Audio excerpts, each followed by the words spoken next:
March of 1951. I was on the train from Purdue University, Lafayette, Indiana, and it was the first train in 3 days and had a plow on the front end of it because it had quite a blizzard here. And so we got in, I think it was the 19th of March.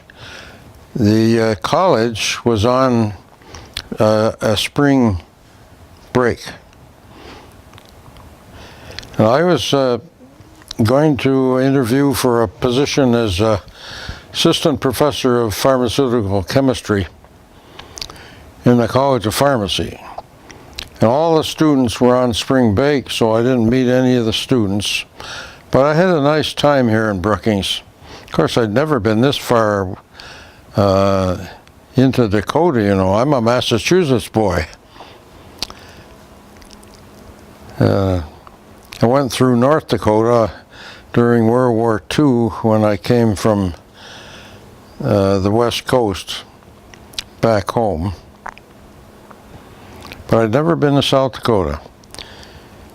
People wondered why in the world I was coming to South Dakota, you know, a Massachusetts boy. I said, well, that's where the job is. And they couldn't understand it, you know. They thought there were Indians behind every tree out here. What did the university look like then, as far as structurally wise and? You know, Yep. Well, the university was largely on a line from the Solberg Hall, Engineering Hall, with the Lincoln. It was the Lincoln Library then, not the music hall. And then the administration building, and I'm going from south to north on that drive there. Then there was Old North and Central. And then the gymnasium. Those were the main buildings. They were all along that one street, which went all the way through the campus and back out in front of what is now Berg Ag Hall. But that's all been closed off for years now. There was a bus system. You could ride from downtown up through and to the campus and back downtown for 5 cents.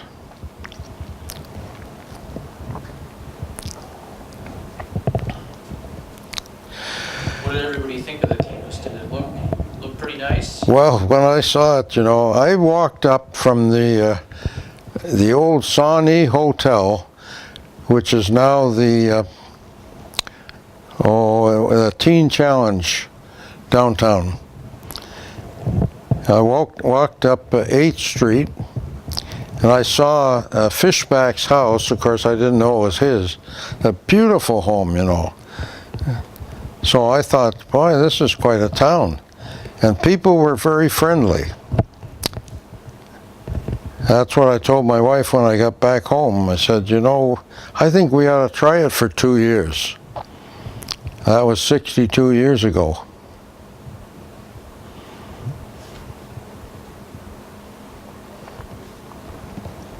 So what ultimately made you decide to come here? Other than Well, I'll tell you, in the summer of 1951, positions were very hard to get in academia. I wanted to be in research, but the only position that I had in that area with the Norwich Pharmaceutical Company, I didn't get.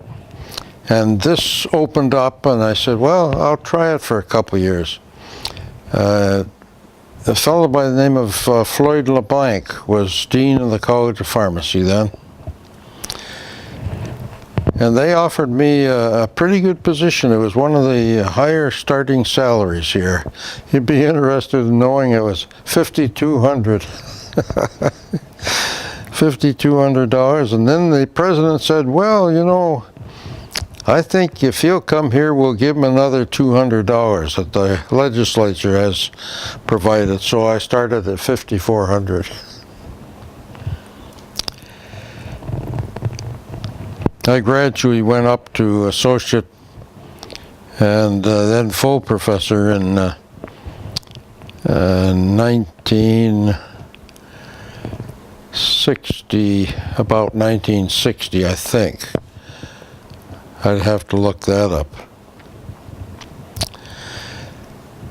I don't know how much you want to know about me, but it was in February of 1961 when Hilton Briggs called me up to his office. Dean LeBlanc came into my laboratory and he says, President wants to see you. Well, you know, what in the world would the president want of me? So I went up there and he said, Harold, how would you like to be an administrator? And I said, well, I'm already head of the Department of Farm Chem, you know. Oh, that little department. I want you to be in charge of the total academic program of the college. Now, that was a college of about 3,000 students back in those days. Well, you know, I was absolutely flabbergasted. I said, well, I'll have to go back and ask my wife. And one thing led to another, and that was February of '61. I served as Dean of Academic Affairs at that time. And then a little later added the Dean of the Graduate School, because I think Hilton wanted to save some money on a position. And when Oscar Olson was Dean, and he retired, I think it just combined both, and I held that for quite a number of years, till 1974, when I was Vice President for Academic Affairs. And eventually we hired a Dean of the Graduate School, so I didn't have to do that. But the first 10 years of my career here, I did teaching and research.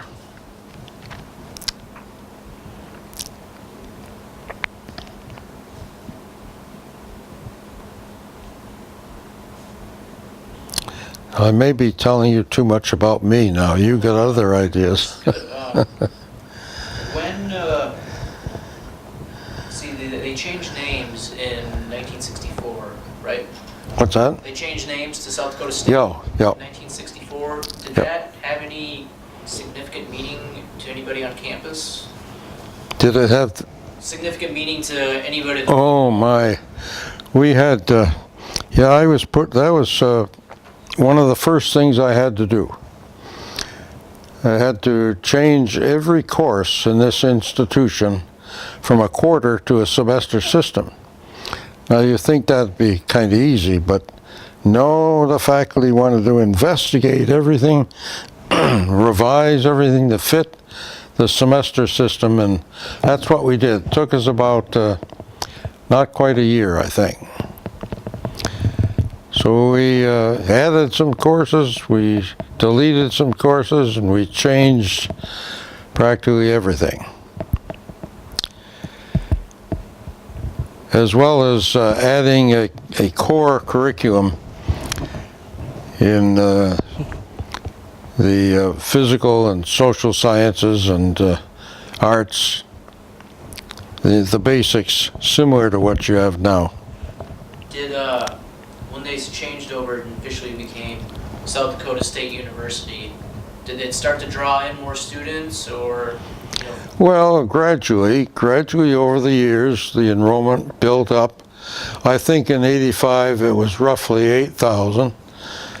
That's from memory. I'm not sure of that figure, but it gradually went up. What did you and other students think when all the new buildings started going up with the student union and the new residence halls? What was going on campus at the time? What did everybody think of that? Well, I don't know quite how to answer that. Of course, I was involved with building the academic buildings. I think that's one of the reasons why it's Bailey Rotunda now. I was involved in that structure.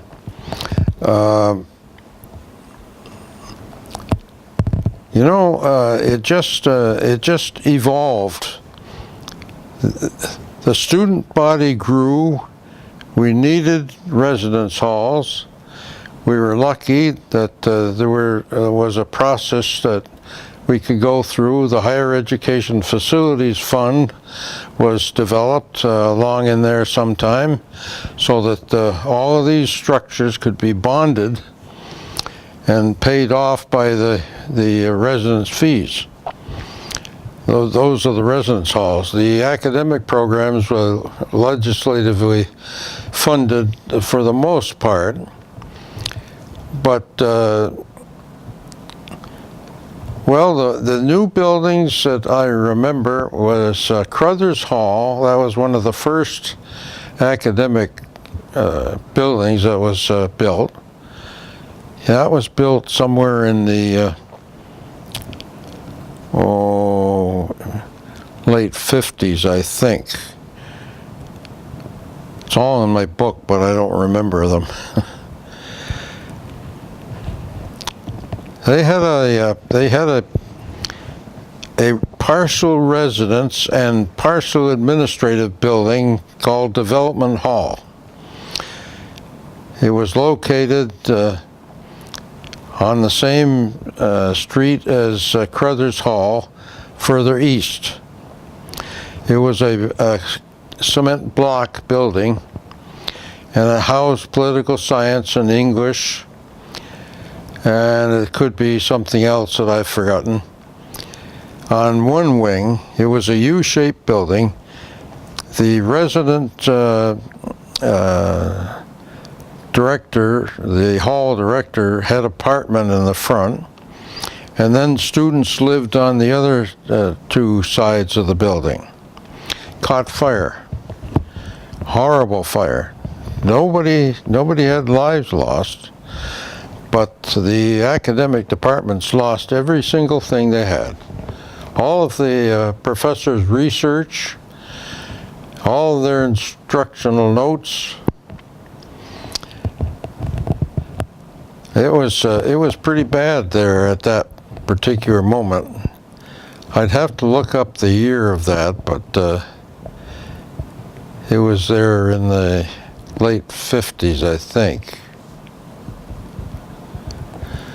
Was there a lot of support from the state and the Board of Higher Education to? Well, there was about at the same time as when other buildings were being thought about anyway. And what they did was to take up some of the houses around the campus and create the department in the house. For example, let's see, it would be 9th Street, somewhere near Scobie Hall. There was a house on the corner there, and that housed political science and history for a while. There's a little side story I'll tell you about. Two of the political science professors were standing there watching the fire and really grieving over the loss of all their material. And one of them turns to J.P. Hendrickson, who was head of the department then, and said, Phil, what are we going to do now? And the department heads, you got a pencil? Get to work.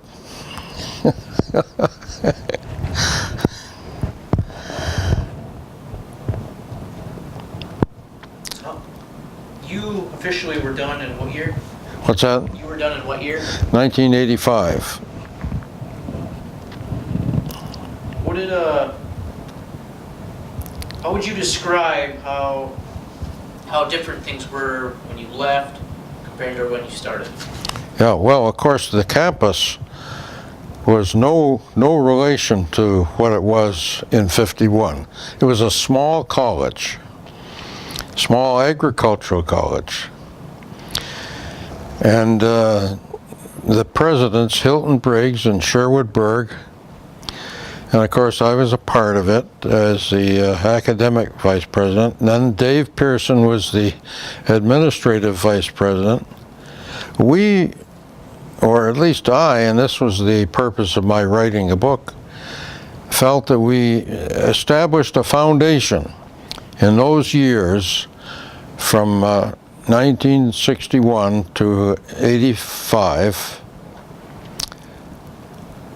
a foundation that the other presidents that came later could build on, and now we have this marvelous research and teaching institution today.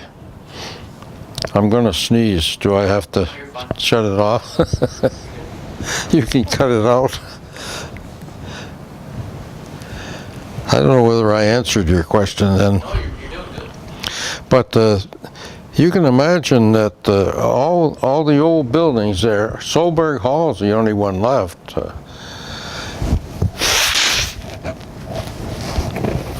course, Ag Hall was built in the early 50s too.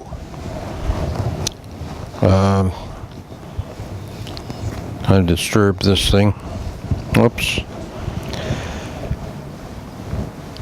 Oh, another thing I should tell you. What year was the library? The library would have been 1974 or 5. I think it was started in 74 and finished in 75. When I described the early campus, Ag Hall was just a hole in the ground on Maderi Avenue.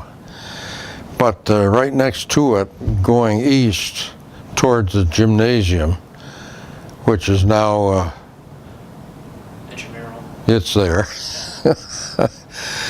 was Ag Engineering. And that burned. We had a big fire there too.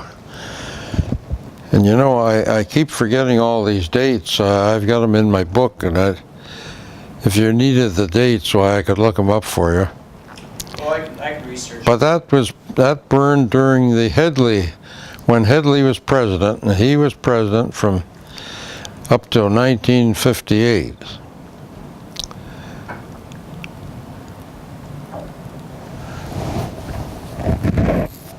So just seeing things now compared, or ever since you were done there, how does it make you feel to knowing that you helped start the foundation for where things are today?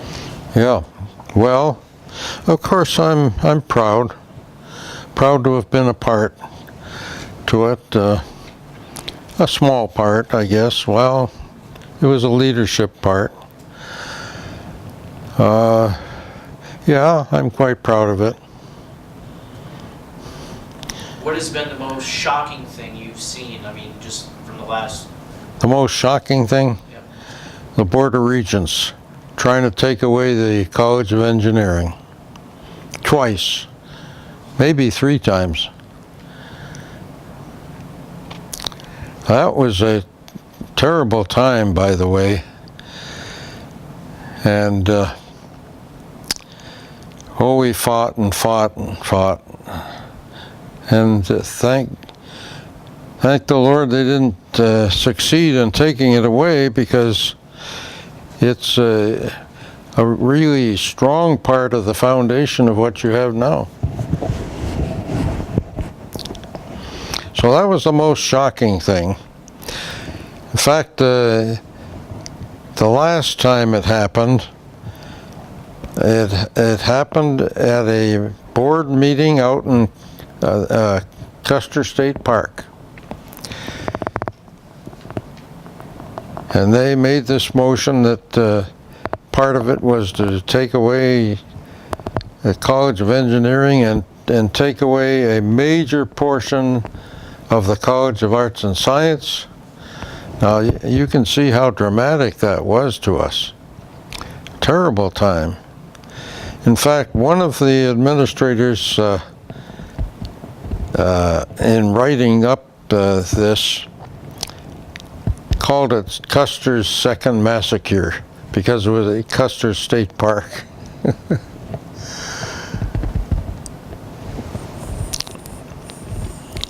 There have been other times when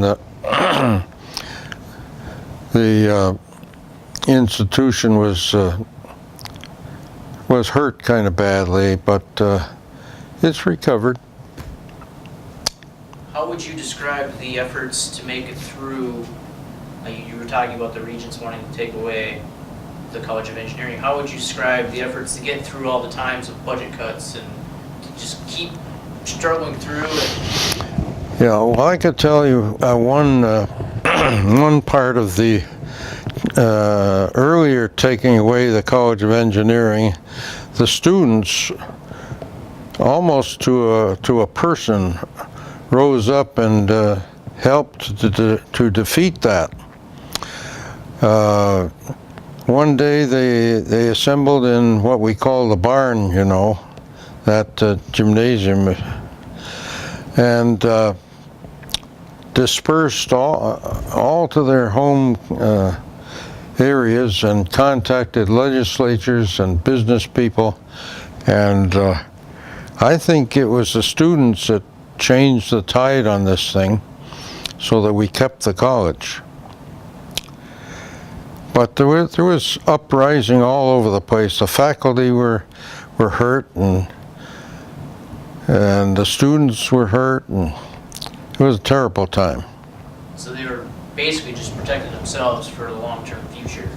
That's basically what they were doing. Yeah. How about the last 10 years with, you know, student union expansions, and obviously you see different things with student well-being and new dorms, and everything's just focusing on, used to be for building up the university, now it's really enhancing student life and student involvement on campus. Well, you know, I don't have any part to play anymore.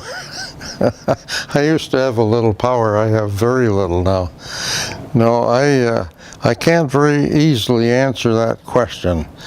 I think it's David Sheequin has done a beautiful job in building what we now have, and my granddaughter is so happy. She's in the Honors College building and really likes it there. So I think the morale of the student body is as high as it's ever been. I think so, but then I'm not with you guys. Where do you think, with the status that SDSU is in now, where do you think they can go from here? Well, I haven't been a student of the figures of things like the student body in South Dakota, high school and grade school, but I think it's kind of leveled off. So it might be that the enrollment here will only gradually raise up, if it does at all. I think we might have reached the top. That's an opinion that isn't worth much, by the way. No, it's very, very, very accurate. I spoke with a couple other people on campus today, and they said the exact same thing. They did, huh? Because actually, statistically, with some of the programs, they don't have any more room for growth. Well, that's true too. Yeah. Is there anything else you think I should add or put in there, or that maybe that you want to talk about?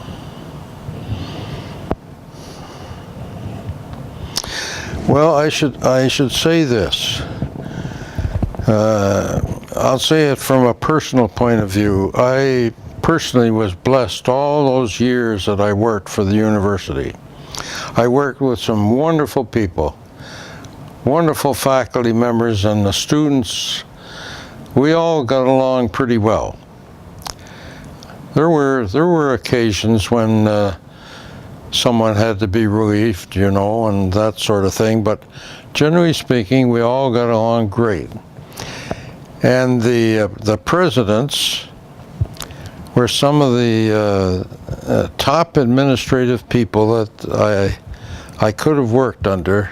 Hilton Briggs, a very intelligent, honest, and Sherwood Berg as well, very honest and decisive, and you knew where they stood, and that made it easier for me to know where I stood.